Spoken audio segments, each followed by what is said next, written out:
My name is Sonnet, and if you know anything about me, you know that I love amigurumi and I love to talk about the amazing amigurumi patterns that are out there. And so I am starting a new series of videos where I'm going to share with you a number of patterns from one specific designer. Yes, this is going to be a designer spotlight series on my channel where I will share with you a specific amigurumi or crochet designer, but they're going to be a little bit different than my good, the bad, and the amigurumi series that I do. So those videos are all about actual amigurumi books, and we all love a good amigurumi book. We all have tons of them in our collections, but these are going to be different because these are spotlighting artists who don't have a book out. These videos will spotlight artists who might not have the largest following out there on social media, but whose patterns I still absolutely love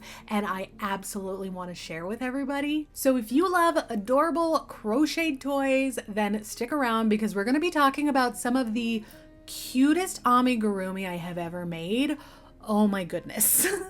So for our very first video of Designer Spotlight, we are going to be featuring the amazing crochet designer Little Forest Makes. Now, Little Forest Makes was established in 2024, so a very new pattern designer. And all of these patterns are designed by Amanda over at Little Forest Makes.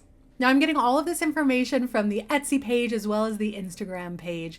But according to Etsy, Little Forest Make is a self-taught crocheter and has been crocheting since they were 15 years old. Some time passes, it's now January of 2024, and Amanda decides to start selling their own designed patterns as well as open up their shop. All of the designs are inspired by nature, and let me tell you guys, these designs are everything. Oh my gosh, they are so cute. So much like my good, the bad, and the amigurumi series, I will be making a few of the patterns so that I can share with you in my experience and just sing the praises of these patterns. We'll get to all of those amigurumi that I made in a moment, but going back to Amanda from Little Forest Makes, there are a couple of places that you can find these patterns. The first is there is an Etsy page, which is really, really wonderful. If you're not one for buying off of Etsy, there's also a Ravelry page, which is really awesome. And that's personally how I chose to get the patterns.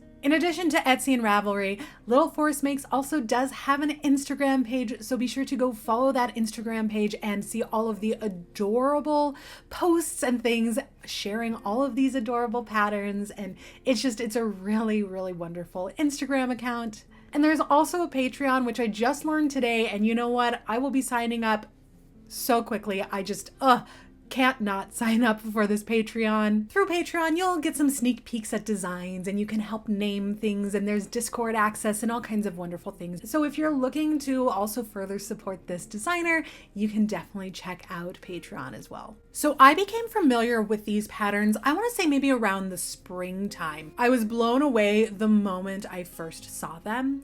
As I mentioned, a lot of these patterns are inspired by nature. And my favorite thing about Little Forest Makes is the just level of cuteness in these animal and bug and fruit and vegetable patterns. Oh my gosh, they're so cute. So they actually instantly reminded me of one of my favorite graphic novels that I read last year. It was called Garlic and the Vampire. There is another one called Garlic and the Witch as well. It's about this little nervous bulb of garlic. If you like graphic novels and you like adorable little fruit and vegetables, definitely check this one out. So after I saw them, after I fell in love with these designs, I went ahead and I purchased a ton of them from Ravelry, and I have been making them over the course of the past few months. Now, making these amigurumi have been truly an amazing experience. Over the past couple of months, I really did take some time away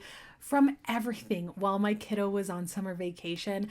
I spent a ton of time outside, and I didn't spend a ton of time crocheting. But if I was crocheting, chances are I was outside and I was crocheting one of these patterns.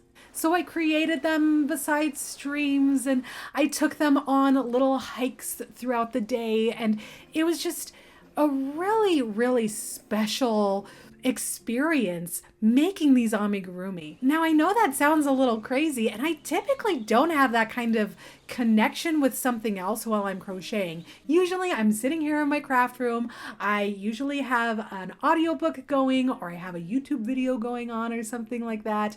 And I just sit here and I crochet. For whatever reason, these darling amigurumis really made me want to get out there, really enjoy nature, really enjoy the wonder of the natural world that is outside my back door.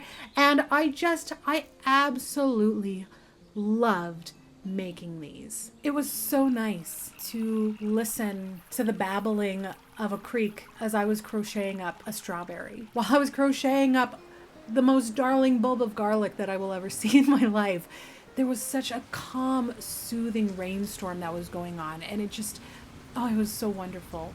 When I decided to take the photos of these for social media, went on a nice little hike, and just being out there in nature amongst all of the wonders that are out there, it was unlike anything I've ever done. It was just incredible. And because of that, these 4 amigurumi that I made are so incredibly special to me, because they were not just I'm just sitting here making things to make them. These amigurumi were created intentionally to unwind, to connect with the natural world. And it just really was nice to be able to focus on creating something truly wonderful and special while enjoying all that was beautiful and special and wonderful that's around me. There was no pressure to make the perfect amigurumi. There was no pressure to make amigurumi for the most viewed YouTube video. There was none of that associated with these, and I'm so thankful for that. These amigurumi really helped me to see why I make in the first place, and that's because I love to do it, and I love toys because I'm a giant child at heart. So enough of that, let's go ahead and talk about the 4 amigurumi that I did make. Now, I know I just had this whole thing all about nature and about how I made them all out in nature, but to be quite honest, this first one I actually did create on stream. But what's really cool about this ami, and my favorite thing about these amigurumi, is I made him in a couple of hours, and I did it all on one stream, which very rarely happens. If you catch my Twitch streams, you know very rarely do I get anything done, but I was able to crochet this entire character on stream. These amis work up so quickly, and I love it. They are so detailed and cute and darling, but they work up so fast that I feel so satisfied at the end of the day, because I created something adorable and it only took me a couple of hours to do it. So that first amigurumi is Callum the carrot. So another thing about all of these amigurumi, I had to use Barocco Vintage for these. As you know, Barocco Vintage is one of my favorite yarns to use, but it is kind of pricey. And I don't have the ability to make all of my amigurumis with Barocco Vintage. So I saved that yarn for my very favorite makes, my animal friends of Pika-Pow, and all of my darling little forced maker critters and creatures and things. And I think them in the Barocco Vintage is perfection. They are very whimsical and very somewhat vintage feeling. They have a very vintage vibe to them. And so by including that halo-ness that Barocco Vintage does give, the softness, the kind of more muted colors that Barocco Vintage has, it just all fits perfectly together. True story, I made Callum and I had him like out on my desk. And my husband said, he's one of my favorite things you've ever made.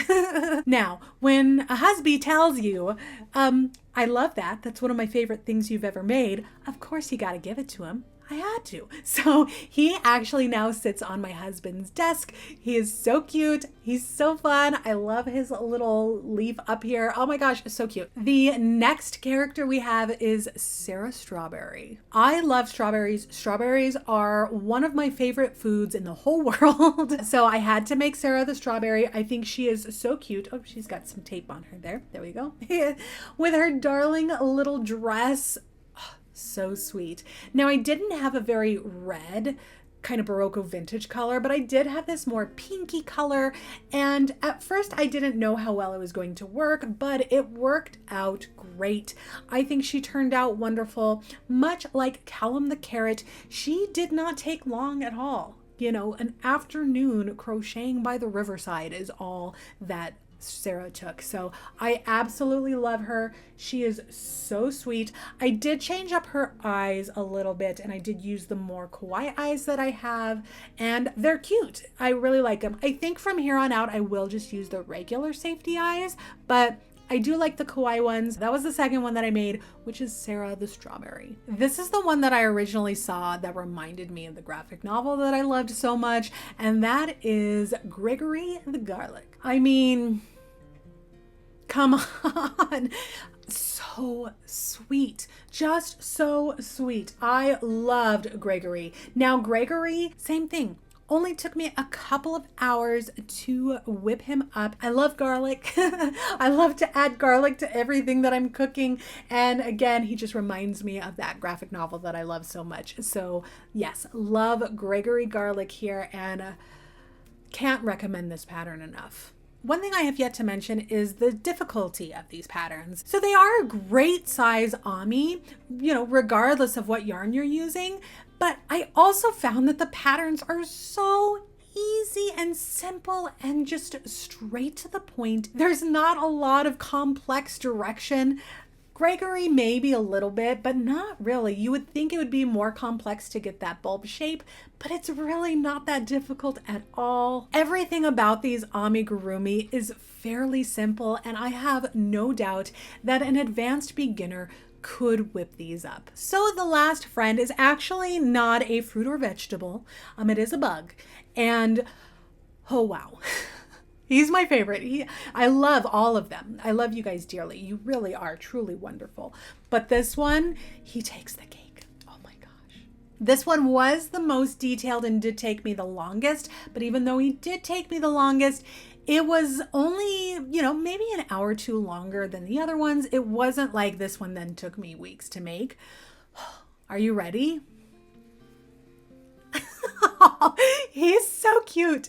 Meet Damien Dragonfly. So the moment that I saw Damien Dragonfly on Little Force Makes Instagram, I immediately thought of Zipper from Chippendale Rescue Rangers.